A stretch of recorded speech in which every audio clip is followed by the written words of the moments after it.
Bienvenue à tous dans ma nouvelle vidéo.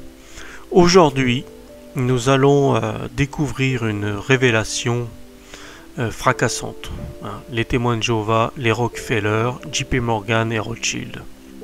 Alors, Maxwell est un chercheur et écrivain américain spécialisé dans la théologie, les sociétés secrètes. Ses travaux sur les sociétés secrètes, anciennes et modernes, et leurs symboles, ont fasciné de nombreuses personnes dans le monde entier pendant des décennies.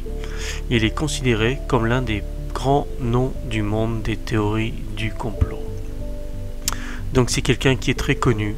Pendant 3 ans, il a été rédacteur en chef de Truth Seeker Magazine, la revue de Free Thinking, le plus ancien en Amérique du Nord depuis 1873. Vous pourrez faire des recherches sur lui. Il a dirigé des dizaines de séminaires. Ses présentations incluent des documents et des photographies rarement vues ailleurs. Il a présenté ses propres programmes radiophoniques et en a invité plus de 600 autres. Alors, il a également écrit, produit et dirigé de nombreux programmes télévisés et documentaires, dont un spécial pour les médias, réseau de télévision CBS, ainsi que la célèbre série Ancient Mystery. Tous se consacrant à comprendre les religions anciennes et leur influence persuasive dans le monde d'aujourd'hui. Donc on va regarder cette interview qui a été réalisée à Boulder, Denver, Colorado, le 20 janvier 2018 sur True TV avec Alexander. Je vais sous-titrer.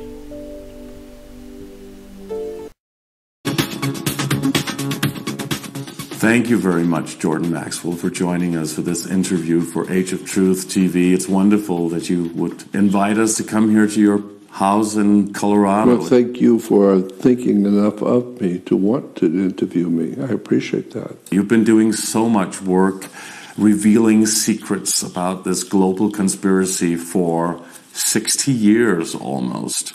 And then you find out that the Mormon Church becomes very powerful and a lot of money and prestige, and the Jehovah's Witnesses and the Seventh-day Adventists and Scientology, all of the major religions in the world, somebody is financing them. Somebody knows what's going on, and it's not what you think.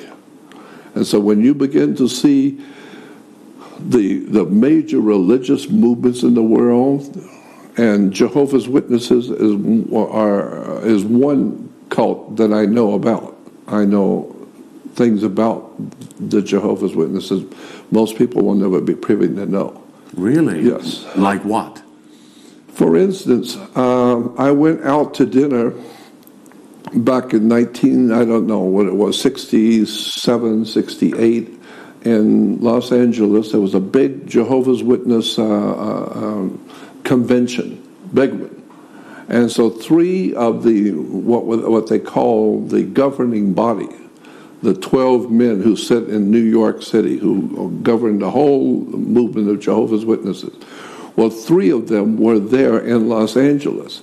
And I happened to be in their company with them. And my dear friend, a young friend my age, was part of family with one of them. So he got to go where his uncle, who was on the governing body. And since I was his close friend, he could always get me in to go.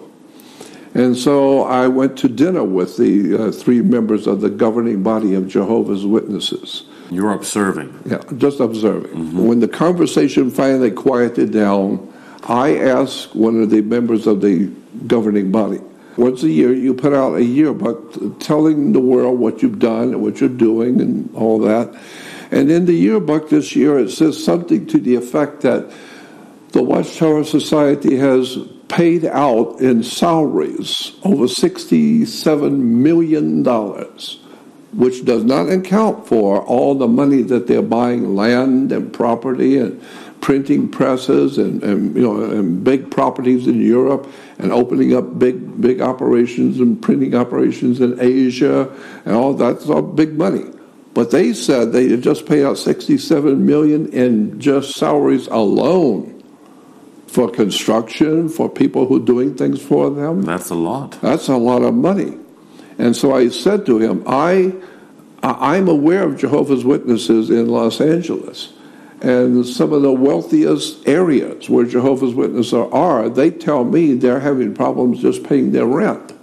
Oh, so they didn't spend the money or get it. And so the Jehovah's Witnesses who are living in Beverly Hills or in these wealthy areas, but they're telling me that they're just because they're in a wealthy area, that doesn't mean they're filthy rich.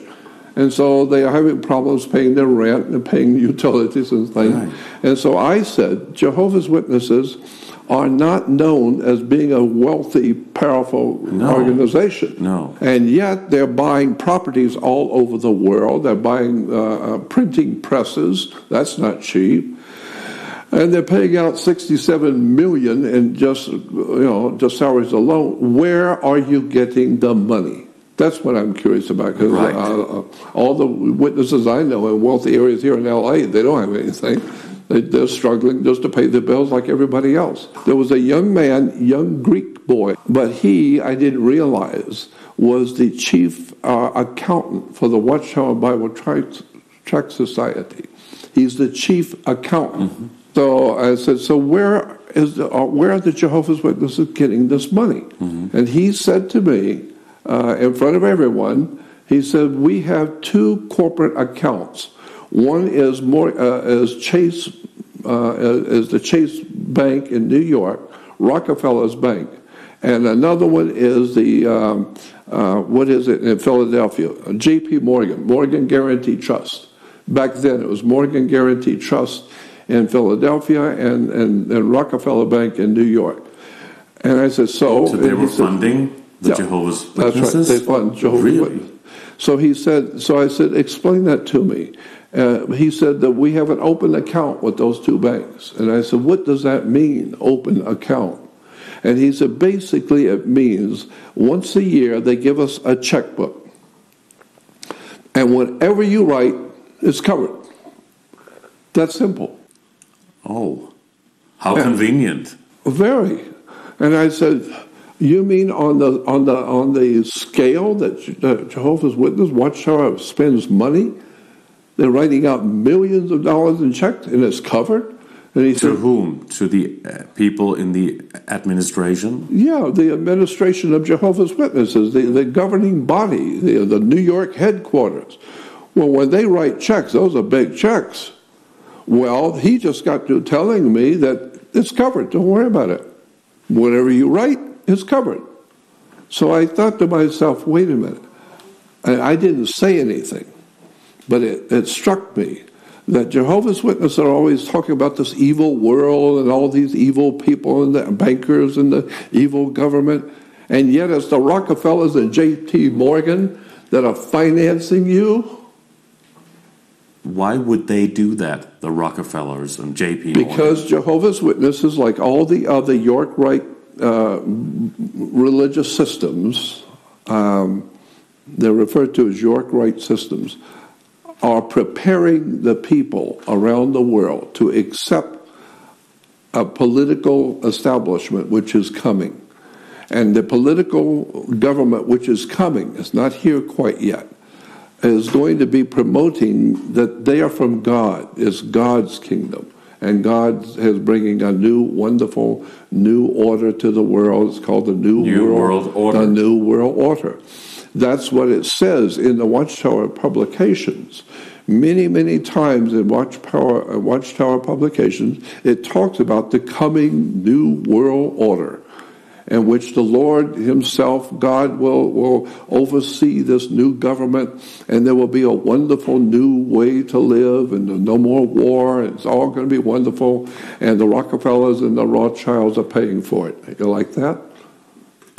And I thought, no, something's wrong here. So that was the beginning of my beginning to find out what's really going on here in the world. And now, today, it is my opinion that there is not one single religion, not a political or spiritual philosophy like Hindus or Buddhists. These are philosophical systems. Mm-hmm. But I'm talking about actual churches. Organized churches. All of those churches, synagogues, mosque, all of these different major institutions, Jewish, Muslim, Christian, are all corporations on the stock market. They're all corporations, money. So how would you describe the New World Order? What exactly is that? We've heard presidents and world leaders and figures, political figures, talk about the New World Order for many years. And it's actually all over the world that they talk about that. But why do they do that? A lot of people still don't know what the New World Order is or haven't even been listening when they mention it. Yeah. And I have been called many times. I have been called a conspiracy theorist. No. Correctly understanding, I'm a conspiracy analyst. I'm analyzing the world I live in. What I do today used to be called a journalist, an investigative reporter, someone who spent many years reading and studying and researching a particular organization or a particular subject. And then one day they write a major book on the subject. Why? Because they know what they're talking about. They've been looking at it for many, many years. And so they were referred to as research analysts. And the government is very concerned about research analysts because the U.S. government, like all other governments, have things like the CIA, Central Intelligence Agency, because governments don't care if you're a believer. You go to a church or go to a synagogue or whatever, and you're referred to as a believer. Governments don't care what you believe. Freedom of religion. They don't care what you believe. They want to know what you're doing. They don't care what you believe. So they have organizations called CIA, Central Intelligence Agency. They don't want to hear what you believe. They want to know who you really are. How much money do you really have and what are you doing behind the scenes that government don't know about? We don't care what you believe. They want intelligence. And so that's why I say, I'm not interested in what you believe. I want to know. I want proof. And so that's why there's a big difference today between being a believer and somebody who has done his homework.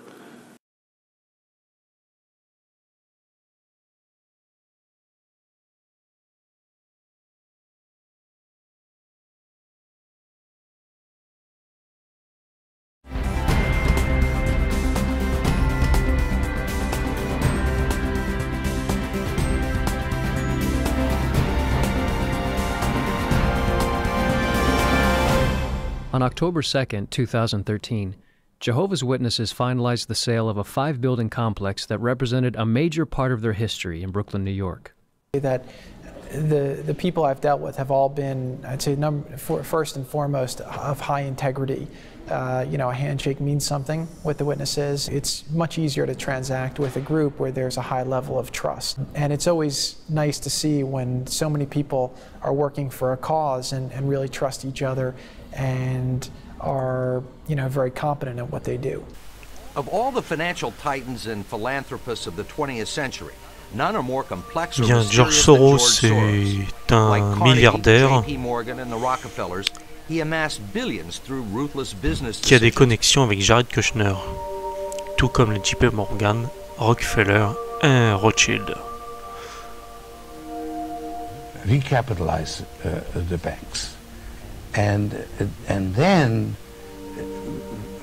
work on a better world order, where we work together to resolve problems that confront humanity. Ce financier, George Soros, a un projet du nouvel ordre mondial. Il travaille donc avec Jared Kushner.